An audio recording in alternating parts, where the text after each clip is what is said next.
All right, since we did a video on my top 5 favorites, I thought, why not do one on the top 5 worst tractors that I have ever had to work on?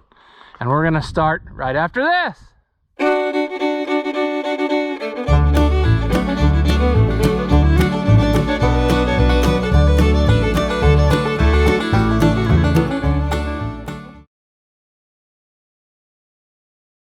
Welcome back. If you haven't seen my videos before, I'm Rouse the Oliver Man. So, all right, look at this ridiculous AI image for a minute while I explain what's happening here. I had this video all ready to go, and then I remembered another tractor that I hate with a passion. So I had to squeeze it in where it belonged in the lineup and re-edit some of the footage so that it matched what my new lineup was. So if it seems strange, that's what's going on, because when you see which one I added in the number 2 spot, you will highly understand why. Top 6 worst tractors that I've ever had to deal with. And if you have one of these and you love it, that's fine. But I'm just telling you my opinion and the ones that I worked on that made me absolutely hate that model and make of tractor, whatever it may be. So the first one, and I will put in sales literature pictures so you know what I'm talking about. The first one is a 1910 Ford. These little things were made, I think, in Japan. Well, I don't know what they were, like Shubaras or something like that. Little foreign diesel tractor, and typically the little foreign diesel tractors are pretty good. However, I was never impressed with these. I've worked on several of them, and each one was more pathetic than the last one. The one of them was a 2-wheel drive, and something grenaded in the motor, and we took it, I took it, I guess. Looked, I got a little borescope camera, and we went through the pan and couldn't see anything down there. Pulled the head off, because we looked down through the hole in the head, couldn't see any problem, but I took the head off and found out that it had blown out a chunk of the head, because the way those heads are made, they have like the pre-combustion chamber cast into the head, and I guess this was a common failure when we took it to the head repair shop, and it would blow out this and then end up ruining that whole piston and sleeve and whatever. And I can't remember what we did. I know I replaced one piston, but maybe it didn't ruin the sleeve, because I want to say that was a dry sleeve motor. I can't remember. But I know I definitely replaced one piston in the tractor, and it was in the center hole. It was a 3-cylinder, and we put it back together, and it ran, and it still had like a vibration. Ended up splitting it, and found out that the crankshaft on the back is tapered, and the flywheel is just like tightened onto that taper. Well, it was all wore out, and it wouldn't hold, and the owner didn't want to spend any more money on it, so he said, fill her full of JB Weld and tighten her down. And that's the way it is today if it's still running. And I don't know, that right there made me not appreciate their design very much. Well, then years later, I got called to work on another one, and that one was actually front wheel assist. And it ran pretty good. However, the front end had totally grenaded. The outer two, all the bushings in there, and where the U-joints are, where the wheel pivots, all that was garbage. Thrust bearings, the whole 9 yards. And I spent I don't know how long stripping that down, and had to do it over there where it was at. That's what the guy, I think he already had it half tore apart, I can't remember. But anyway, it did end up on a positive note, because that is the work I traded to get the 1550. That guy had the 1550, and I said, well, we'll take that out and trade somehow, and that's what we did. So number 6 on my list of least favorite tractors ever to work on would have to be that 1910 Fords. I think they made like 1710s. That whole body style, I don't care for working on those. So number 5, what should we say? Well, I'm giving that one to the John Deere 4000. If you've never seen a John Deere 4000, it's probably because they didn't make a whole ton of them, but it's basically supposed to be a cheaper version of the 4020. I think it was also lighter. I don't know exactly what they did to make it what they did, but that thing was a gutless wonder. I worked on it, somebody brought it in, and I don't know, it was very underwhelming. The tractor did not make me want to own a 4020 or even one of those or whatever. It wasn't even putting out the horsepower it was supposed to, and we tried all kinds of things and put it on the dyno and never could get it to really wake up from where it was. It just wasn't a great tractor, and I never really was a fan of that goofy, you know, shifter, but there's a lot of people who like that or who are used to it. I actually really liked when we got that 4020 gas this summer and I played with it. That tractor was night and day better than this 4000. The 4000 I think was a diesel, and it just didn't have anything. This 4020 gas could have walked all over that tractor that we worked on. So that is going to be my number 4 pick in the tractors of my least favorite. I really don't have much more to say about it because there really wasn't that much more to say. We messed with it to try to get it the best it could be, and that was another person who he didn't want to spend a lot of money, as I recall, and I really don't know what else we could have done short of just overhauling it, and maybe it would have been better, but you know, low on compression type of deal. But it just wasn't what I thought it should be, you know, for a tractor that size. I thought that, you know, as much as everybody loves the 4020 and, you know, 4020, that 4000 just didn't do it for me. I mean, it didn't impress me in any way.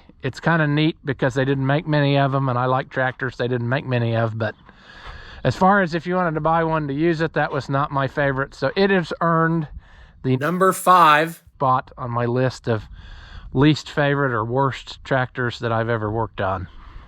Oh, Buddy the dog. Sure, just ignore me and go do whatever you want. Number 4 is going to this. The Oliver 1250. It was highly regarded as a failure, even in its day. And I think it's kind of cute. And like I said, I like things that are different and whatever. And I still like that about it. But as far as working on it, it has tested my patience to the very end. And we've gotten a long way with it into making it something that's potentially usable. However, then it decided that the starter was going to quit on me. And that kind of just turned me off. So I've walked away, and it's just been sitting here.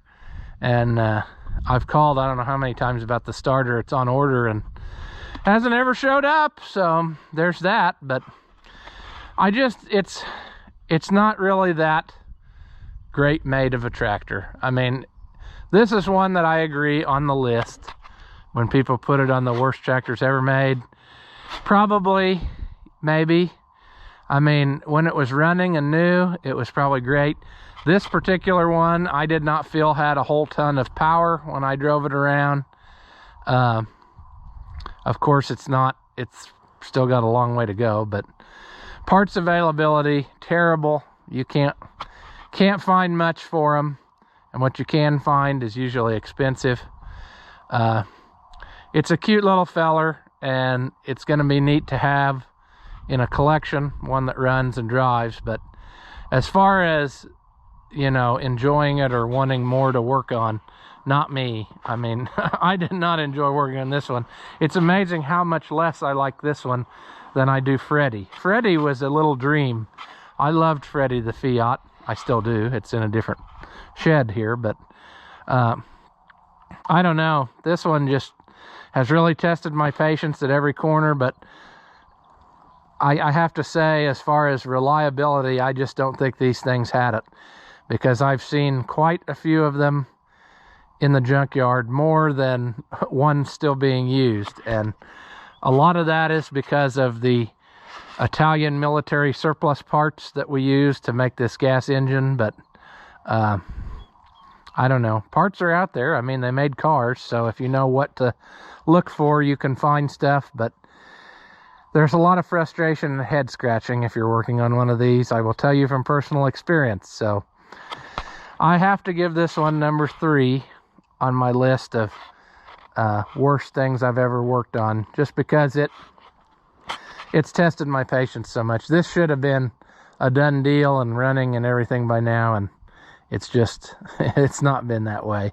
So unfortunately, little Francesca the Fiat gets number 4 worst things I've ever had to work on. But hopefully it will earn a better place in my heart after we get it finally straightened out, and maybe get some seat time and enjoy it a little more. We might take it off that list. Like I said, the list is a matter of opinion, and it's fluid. It changes, you know, daily. So there might be something terrible come along and it gets kicked off of the list. Number 3 on the list is going to 8-in Fords.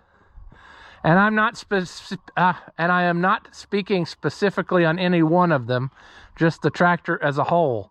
As a matter of fact, the last 8-in Ford we worked on this last summer, that one was a breeze. It ended up running great. It was just a wiring issue we straightened out, and we were back in business relatively cheaply, no problem. But historically, every 8-in Ford I've worked on was not that way. Part of that is because almost everyone you run across is totally flat wore out. Like every 8-in Ford you run across has earned its keep and then some, and now is the time when they're starting to need major repair. When I worked in the shop, we had, I don't remember who was the first person that brought one in, but it just seemed like, and it does that all the time when you work on stuff, if you work on one, you end up working on 3. And in the case of those 8-in Fords, I think it was like a dozen. It's like if you left it parked out in front of the building, other people drove by and said, oh, I have one of those that's garbage. Let me drop it off there too, and they can fix it. And they kept getting progressively worse. One of them had, and I guess I'm lumping too many together, 8-in Fords, 2-in Fords, 9-in Fords. Some of them were those other ones that were only 3 speeds, but basically the same thing. One of them had a governor problem, and it would not do anything. It would not respond. So the customer had sent a brand new governor. We put it on, and it still would do absolutely nothing. It made no sense. We messed and messed with it. Could get no action out of that new governor. Took it apart again. Everything looked fine. Put it back together. Nothing. Finally, what we ended up doing was getting brand new steel balls and putting it in his old governor, and then it worked fine. I don't know why, and we never really figured that part out, but that's what it took to get that going, and he had to try to get his money back for that governor he bought because it was obviously not doing the thing. Another one came in, and he wanted a simple, like 12-volt alternator conversion. And then it turned into like having to pull the back end apart and put new axles in it and seals, and it was flat wore out back there. And he had a ton of money in that tractor, and then I don't think that old guy ever used it. I think he might have used it maybe once or twice, and then I saw it sitting by the road for sale. So obviously his love for it had passed, and unfortunately with what he had in it, there was no way he was going to get that back for it, because I could have bought you know, 3 or 4 good running ones for what he had in it, but that's what he wanted to do. And whenever they say do this, that's what you do. So there was that one. There was another one that there was at least 2 or 3 that came in that needed complete valve jobs. They were totally no compression junk.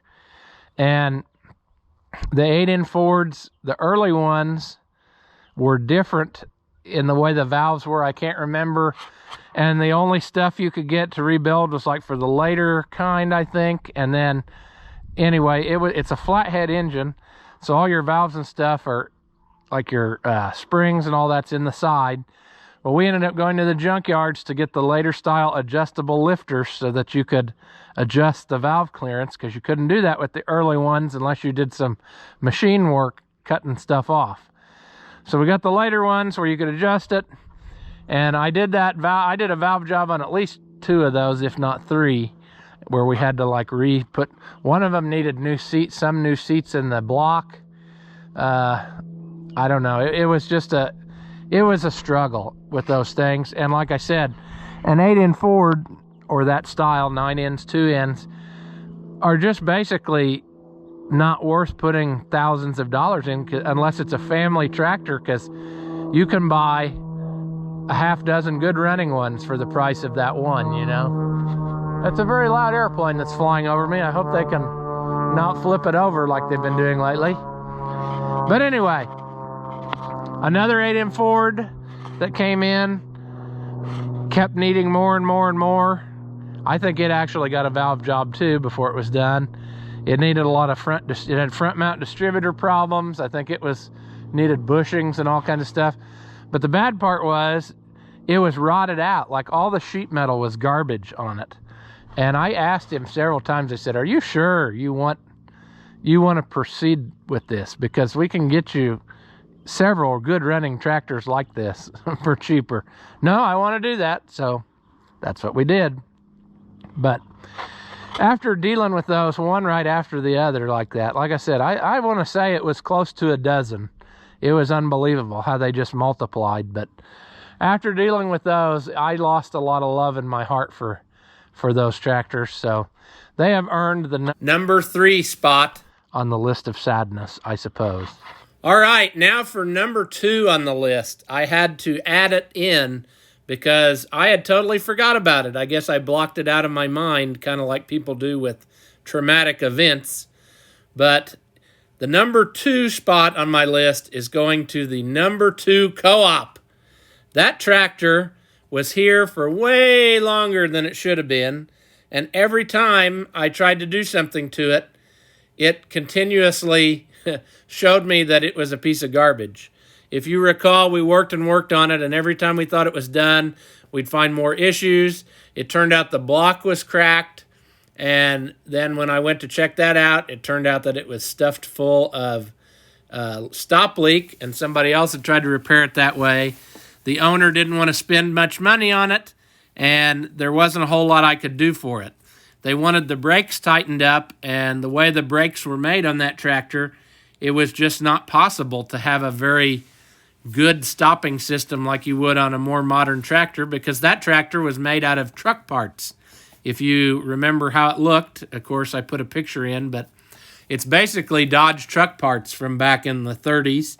And I'm sure it was a cheap option for people at the time, but as far as something that was reliable or fun to drive or whatever, I don't think that was it. It was kind of fun to play with because it went super fast, but other than that, it really was not a very good tractor. And I mean, none of them were, because that's the way they were made. They were like an afterthought tractor to make things cheaper.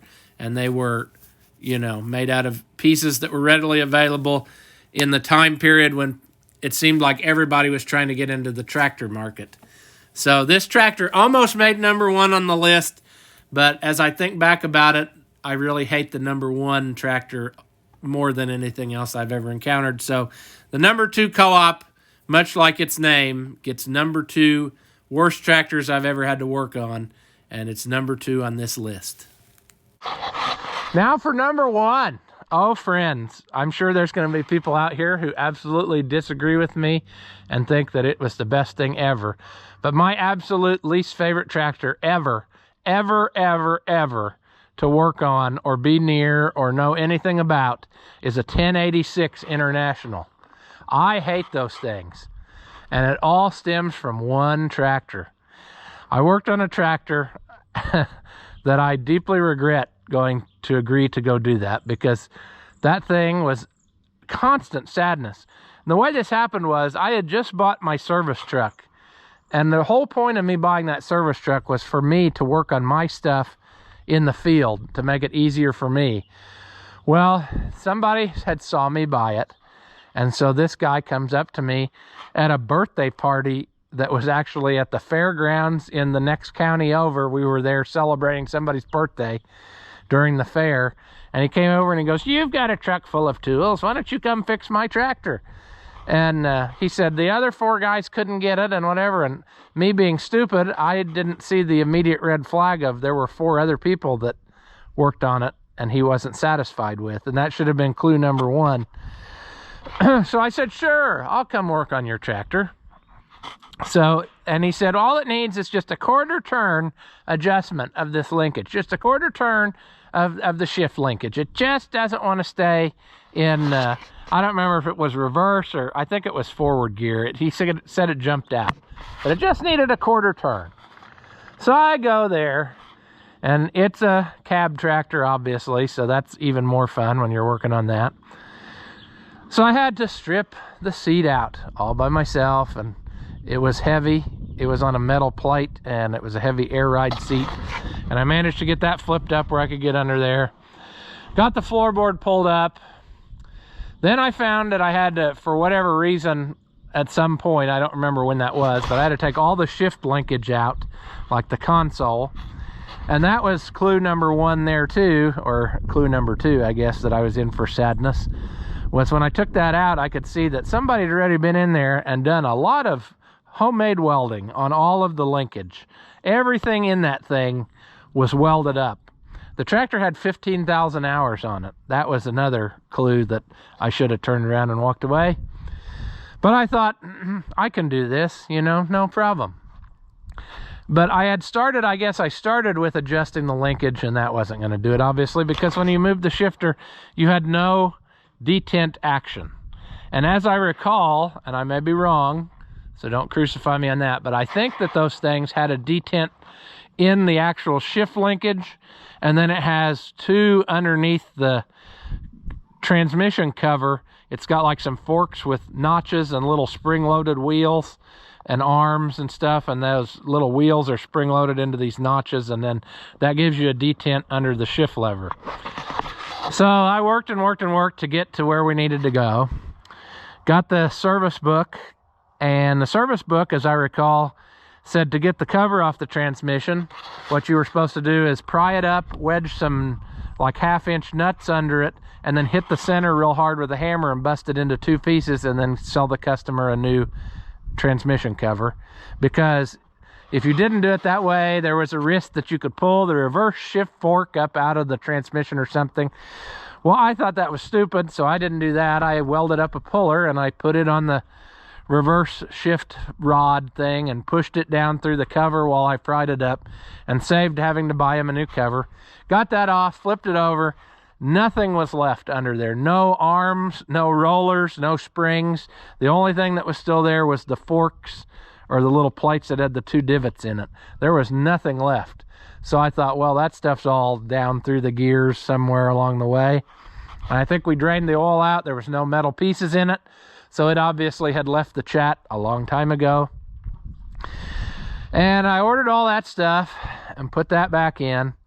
And I got to messing around with it, and I told him, I said, there's more trouble here than just, you know, a quarter turn of linkage or even these little rollers and springs. I said, something's not right in this transmission. You could grab a hold of stuff and just tell that it was flat wore out. And he would not have any of that. He said, it's only got 15,000 hours. It's brand new, you know. Now, motor's never even been touched. And I thought, well, whatever, but it needs some attention. I told him, I said, I'm going to put this back together, and I said, it's not going to be what you want still. I said, we probably need to split it and see what's going on down in there. No, it doesn't need split. It just needs a quarter turn of the linkage, quarter turn. So I put it all back together, and I drove it all around the yard, and I never got it to jump out of gear one single time. I thought, it's good enough. We fixed it, you know, whatever, he'll be happy. And I worked on this like 4 or 5 days, nights. I would go after working on, you know, a job or something, and I'd go over there and work for 4 or 5 hours each night. And I don't know, I cut him a deal. I even shaved some off the bill. I remember that. But his final bill was like $1,100. And I told him, and he about come unglued. He's, oh my gosh, $1,100. And I was starting to lose my cool there, because I thought, good grief, that was a lot of work. And it should have probably been 3 times that much for what I had done. And so he wrote the check, no problem. But the whole time he was complaining about how, you know, the old time mechanic, he would have worked for half of a sandwich and a pat on the back, and he would have been, you know, he would have done it for $20 and whatever. And So that I thought, okay, I'm just going to get through this day and I'm going to leave here and I'm never coming back to work on this tractor again. But oh, friends, was I wrong. I came back I don't know how many times to work on that, because apparently I didn't realize that I had given it a lifetime warranty. So it was only about a day or two later, he called back and complained. He said, it's not right. He said, it needs a quarter turn adjustment of that linkage. You need to come back and redo it. And I thought, whatever. I said, okay, I'll come back and do it. So I came back. He wasn't there. It had the feed wagon hooked to it. I adjusted the linkage like you want. I drove it around, and I still didn't get it to jump out. And I drove it all up and down hills and jump over curbs and things, and it never popped out of gear one single time. But he calls again and said, it's not right, it's not right. And I said, I don't know what to tell you. I said, it needs work in the transmission. There's something wrong. And I just knew, like, he was ticked off, and I knew that it upset me, because I thought he's going to go around telling people that I'm an idiot, which I am, but that's not the point. But he's going around telling people that I don't know what I'm doing or not doing the right thing. And that's not the case. The tractor was garbage. It needed a lot more than what he would accept was wrong with it. And what was humorous about that is later on I found out he took it to somebody else, and that guy split it and said, yeah, this shift fork needs replaced. It's about wore in two. So just what I said had to happen is what it ended up, that it needed to fix that problem. But he wouldn't accept that when I said it. And there were more things. He ended up actually calling like a year later, and I thought, I'm going to go back to try to redeem myself with this guy so that he, you know, maybe I can get it right. But it was obvious that there was no pleasing him, because he was never happy anything I did. He wanted the air conditioning fixed. The air conditioning quit working. And I said, looking at it, you could see, I said, your compressor's bad. I said, I can put Freon in it and it's going to last about 1 day. Well, that's what he wanted to do. He said, there's nothing wrong with the compressor. The motor's only got 15,000 hours on it. So I charged the thing and left, and sure enough, the next day, you know, it's not working. Well, I saw the tractor years later, new AC compressor. So again, he wouldn't listen to me, but the next guy did it, and then it was fine. And there were several other things he wanted that day. I can't even remember, but I know he called me one time and said, like, the headlights keep blowing the fuse. What did you do? Well, I didn't work on the headlights. I didn't have the dash apart. I did nothing. When I had the transmission apart, I had the seat loose. That's the only thing I did. I had nothing loose, electrical, so that's not my my fault. But it was obvious that anything that was ever going to happen to that tractor since I touched it was my fault. And because of that, the 1086 International has earned the #1 spot on my all-time hate list of tractors. And you couldn't even give me one of those. I wouldn't. If you said, here's one free, I would say you can bend over and put that where it belongs, because I hate them. The only thing I would do is, if that particular tractor ever came up for sale, I would buy it so that I could take it to the scrapyard and watch that claw come down on it and squeeze it real tight and then flip it up on top of the pile and watch it roll down. And then I would give the guy $20 to do it again, because I'd like to see it several more times tumble down that pile, because I have no love in my heart for one of those. That is the #1 worst tractor I have ever been around. I don't like them. If you have one and you love it, I am happy for you. But as far as my list goes, the #1 worst tractor is a 1086 International. So agree or disagree, you can leave comments and tell me what you think, you know. Like I said, I've had about one of every color on the list there, I think. Ford, I guess, got the short end of the stick, because there were actually two very different eras, you know. But still, out of the different things I've worked on, those are probably my top 5 least enjoyable tractor escapades or repair jobs, or whatever you want to call it. So anyway, like I said, not trying to offend anyone, just doing another one. People said they like these videos with this type of format of the top whatever, how many of something. So I thought since we did the best or favorite, I would do the worst now, and then we'll see what happens. And like I said, I'm sure some people are going to crucify me and be like, "Good time, IH the best, yeah." But no, you will never change my mind on a 1086 International. That will forever be something that I have no love for. So yeah, anyway, like I said, leave your comments, tell me what you think, tell me what your least favorite is, or why, or what you like, or why you disagree with me and why you like yours. I don't care, just interact and we'll see what you come up with. And as always, thank you for watching, and I'll see you in the next one.